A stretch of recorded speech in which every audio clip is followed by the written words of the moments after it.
Well, many couples use the new year to start planning their wedding, especially if they recently just got engaged over the holidays. But as exciting as planning a wedding can be, it can also be pretty overwhelming. Oh, yeah, because there's so many choices, which is why bridal shows and expos are a great one-stop shop to kind of figure out at least what you want your wedding to look like. So luckily for us, one is happening this Sunday. So to help us kind of really walk down the aisle is Joe Gresham, who's literally the wedding guy. Welcome into Studio 10. Hi, everybody. Hi. Nice to have you here, Joel. Thank you for having me. And you literally are the wedding guy, the owner of the business, and of course, you're also a part of this Sunday's Mid-Michigan Bridal Expo. But first, we got to ask, what is it about weddings when it comes from the engagement, the ceremony, the reception, and all the chaos that happens in between? What about this process puts a smile on your face? Oh man, that's a tough question. There's so many things.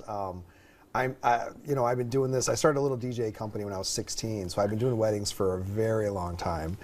We won't even tell you how long, but a long time. And I would honestly, just kind of the moment that bride walks down the aisle, she's just finally living that dream. People don't really, I think, sometimes realize how special that is, because I have a lot of friends that own a lot of different businesses, and we talk about the similarities from just hiring people to all kinds of stuff. But you know, in their business, let's just say a carpenter or whatever, if one of his employees builds a deck wrong, he gets a call from the customer and he can call him back and say, hey, I'll be there tomorrow to fix this, right? I don't get do-overs, right? In this business, when I hire one of my staff or any of my professionals, we're doing stuff.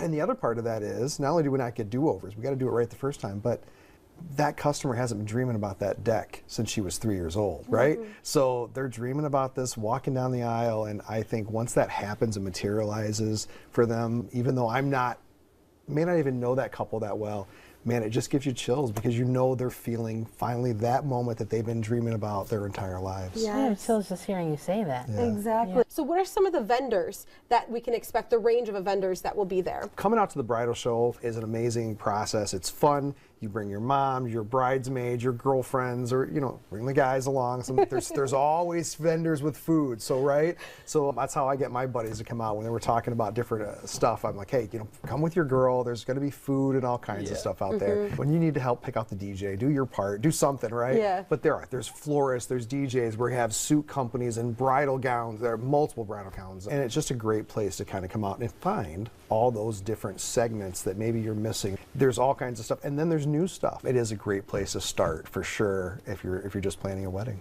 What's the best way to navigate each booth so we're not so overwhelmed, and especially when you have your friends and family that are just as excited for you, but like, remember, whose wedding is this? Yeah. How do we navigate that? I don't think there's a right or wrong answer to that. I will say, so being the president of the Mid-Michigan Bridal Expo, we have three. We're in Jackson, coming up first. We have one in Adrian, Michigan, and then we have another one in Ann Arbor. Our shows are a little more intimate, where like some of these bigger shows, there might be 1,500 people, and there might be 100 different vendors.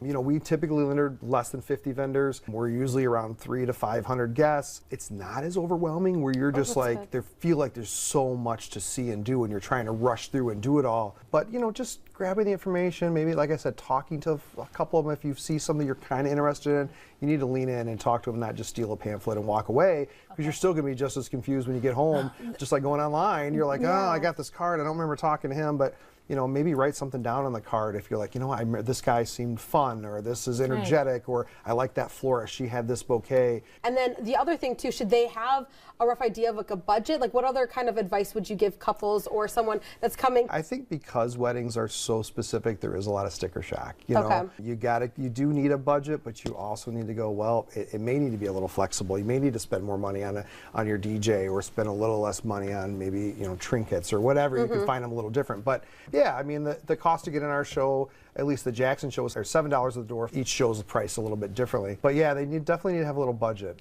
when they come in the door and think about things. And it's also, they don't have to do things on the spot. You're going to take and mull it over and kind of put that together and say, hey, Mom and Grandma, I might need a little extra money because I really like this flowers, or I found the dress. A lot of times it does start with the venue, because once you get the venue, you've got your date, right? So that's really the key to it all. Okay. All right. right. Well, that's the key to it all, and that's just the beginning of it all. But make sure you stay tuned because Joel is sticking around, and he's going to help us continue to tie the knot as he breaks down more of those vendors that'll not only make your big day special, but also give back to the community. We'll be right back.